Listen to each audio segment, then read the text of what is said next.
afrofuturismo. Por que afrofuturismo? O futuro é agora? Não sei. Sei que eu, como uma pessoa que ama ficção científica, inclusive eu já falei isso aqui várias vezes, né, nesse podcast, sempre senti falta de me ver nas telinhas. Então hoje eu vou falar aqui um pouquinho sobre afrofuturismo, hoje, no Afrovoz. Olá, meu nome é Pedro, esta aqui é a vida de um notívago comum.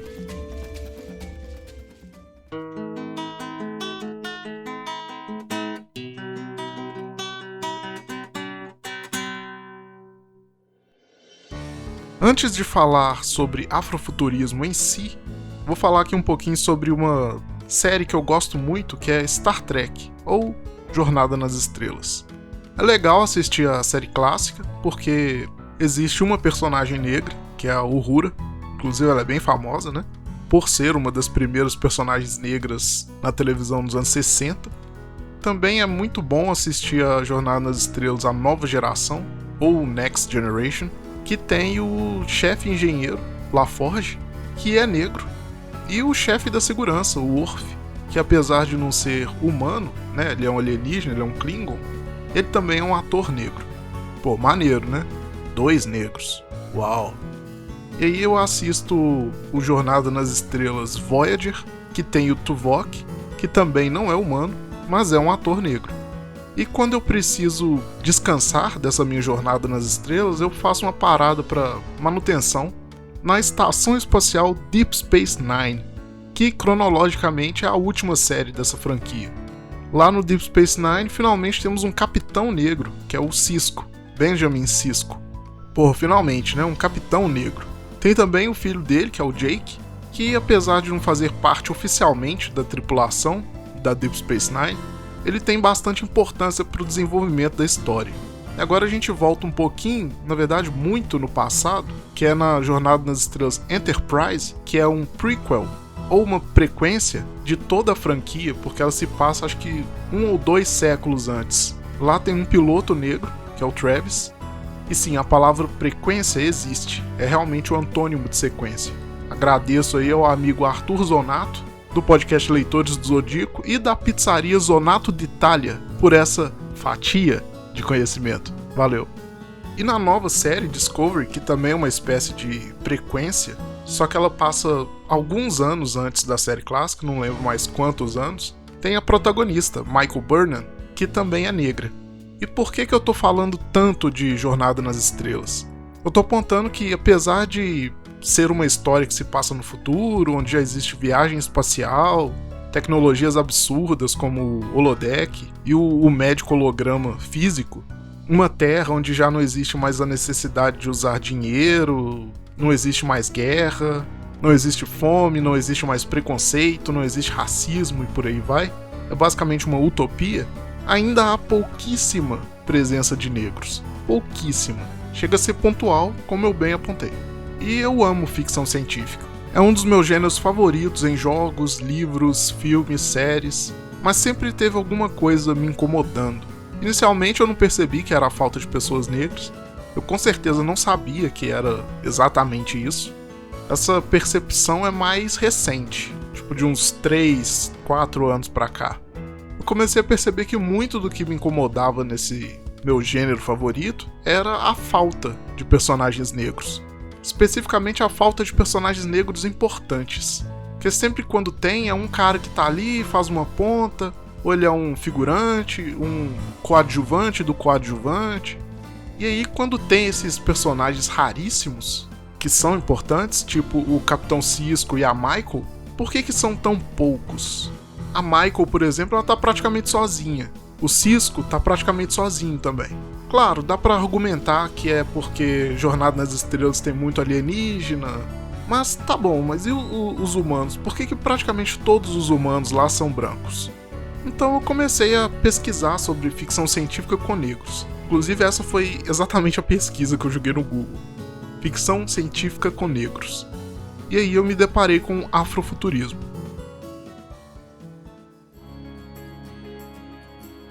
Abre aspas.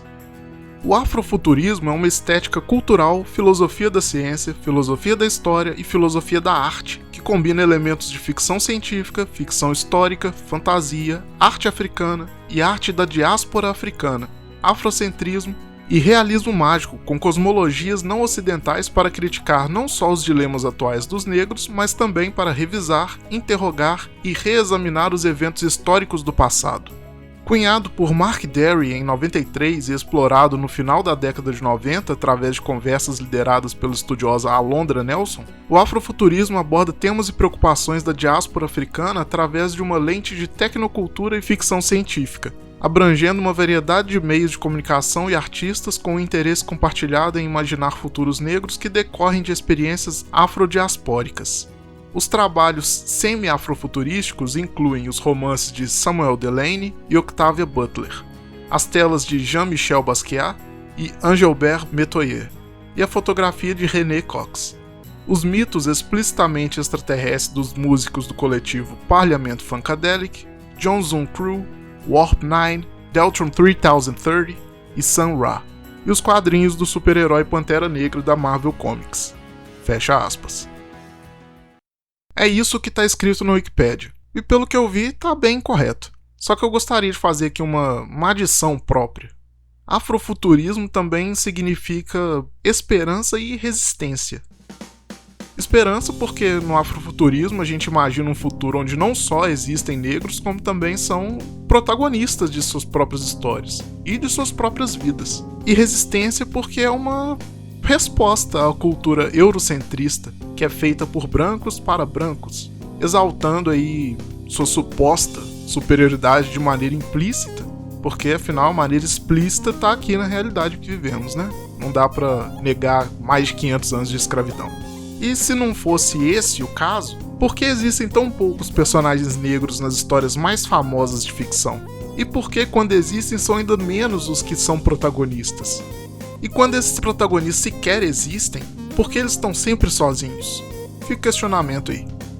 Mas não é esse o foco do episódio, então não vou me alongar nisso mais. Por interesse desse episódio aqui, eu vou tratar o afrofuturismo apenas como um gênero artístico, seja na arte cinematográfica, seja na arte literária, ou qualquer outra arte, enfim. E para isso eu vou citar um vídeo aqui de um escritor brasileiro, que é o Fábio Cabral, que escreve sobre afrofuturismo em diversos lugares, principalmente em seus livros. Ele já tem aí 3 livros publicados, vou deixar eles aí na descrição do episódio. Para ele existem 4 características principais para que uma obra seja considerada afrofuturística. A primeira, obviamente, é ter protagonistas negros e protagonistas negras, né? A segunda é ter uma narrativa de ficção fantástica ou ficção científica. Ficção fantástica seria algo mais puxado para magia, e ficção científica é ficção científica, é ciência, né? Enfim. A terceira é o que ele chama de centralidade da agência africana, que no meu entendimento é o afrocentrismo. E isso seria ter uma história que gira em torno dos cenários africanos, das nomenclaturas, da espiritualidade, das filosofias e principalmente da perspectiva de pessoas africanas e ou afrodescendentes. E a quarta e última é o protagonismo dos autores e das autoras negros e negras. Essas características aqui estão no vídeo dele que está lá no YouTube, chama Afrofuturismo 3, as 4 características. E lá ele explica bem melhor, então corre lá para assistir porque ele manda bem demais. Bom, considerando essas características, eu vou colocar aqui aquele texto que eu li lá no Afrovoz Piloto, vou colocar ele de novo aqui, sobre extremos. Ao abrir os olhos, o que surge em seu campo de visão é o extremo. Não há como explicar de outra maneira. Aquilo era exatamente isso, extremo.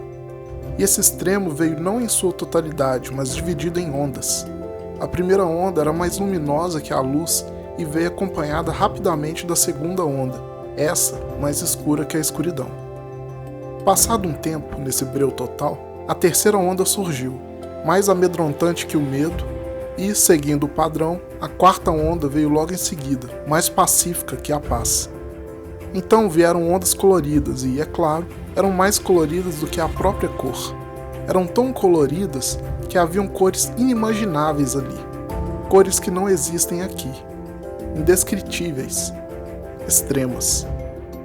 Já havia perdido a noção do tempo que estava ali quando se deu conta de que aquela era a próxima onda, uma que durava mais tempo que o tempo.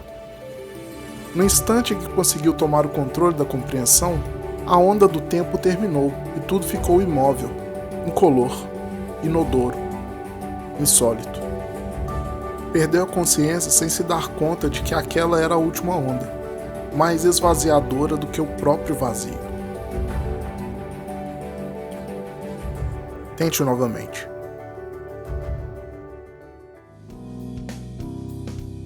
Nesse texto, além de ser uma viagem espiritual, tem um certo requinte de tecnologia, porque o protagonista sabia que as tais cores lá não existiam na realidade dele. Ele tinha noção de um certo cálculo temporal, porque ele sabia que o tempo estava passando. Então quer dizer que ele já tinha essa noção. E isso parece simples pra gente, mas isso é tecnologia, galera. E no final, quando eu falo tente novamente, foi meu jeito sutil de dizer que aquilo poderia ser muito bem interpretado como se fosse uma realidade virtual, tipo um jogo, com a possibilidade de começar de novo. Os clássicos continue, estourou a cabeça aí agora, né? E aí, por ser um texto curto, não tem nada da terceira característica, que lembrando aqui é o afrocentrismo. E como também não é explícito, não dá pra saber se o protagonista é realmente negro. Foi assim que eu pensei a história, ele sendo um protagonista negro, mas não tá explícito. Enfim, vou voltar aqui à pergunta que eu fiz lá no início. Por que afrofuturismo? Pra mim é porque é uma forma de nos encontrarmos de novo. Claro, muita gente pode dizer que tá bem hoje em dia, sem conhecer suas origens no continente africano e tal. Ok, se você tá bem, então tá bom. O importante é estar bem, né? Mas o que eu quero dizer é que é muito bom sabermos de onde viemos. Por exemplo, um descendente de alemão conhece a cultura alemã e provavelmente ama cerveja, ou ama salsicha. Um descendente de italiano conhece a cultura italiana e adora uma massa, uma pizza, um macarrão, um espaguete. Mas e o descendente da África? O afrodescendente sequer sabe de qual país ele veio, de qual país veio a família dele? Se foi do Congo, se foi do Quênia, se foi de Camarões, se foi de Costa do Marfim.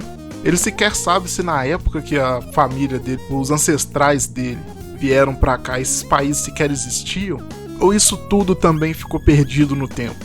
A gente estuda bastante sobre história europeia e sobre história americana na escola, mas por que a gente nunca estuda a história africana? Já ouviu falar da Revolução do Congo, por exemplo?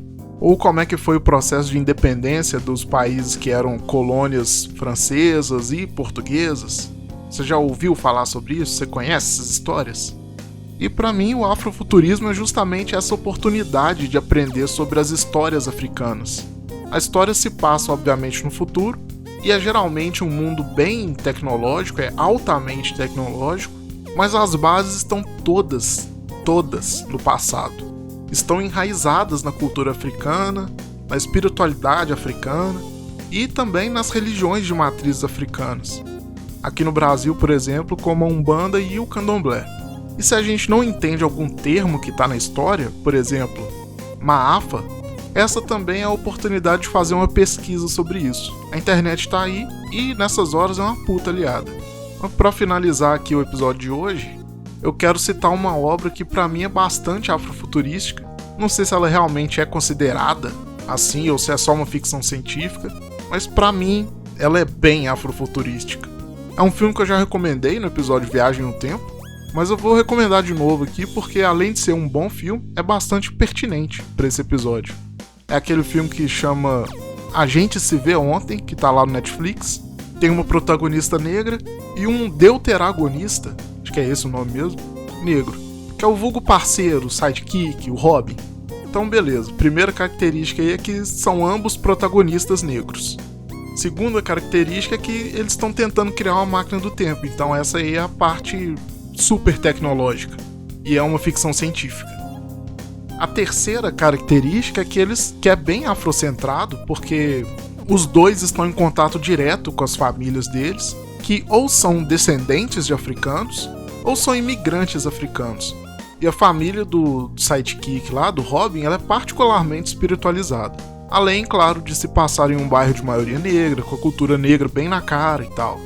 E a quarta característica é que o diretor e co-roteirista, que é o Stephen Bristol, e a co-roteirista, que é a Frederica Bailey, são ambos negros. E também tem o dedo de quem? De quem? Spike Lee como produtor. Então tá aí, assista esse filme lá porque ele é muito maneiro. E pra mim uma das coisas mais interessantes desse filme é que retrata bem o que o afrofuturismo é e que ele não é nenhum bicho de 7 cabeças. Dá pra literalmente qualquer pessoa assistir numa boa.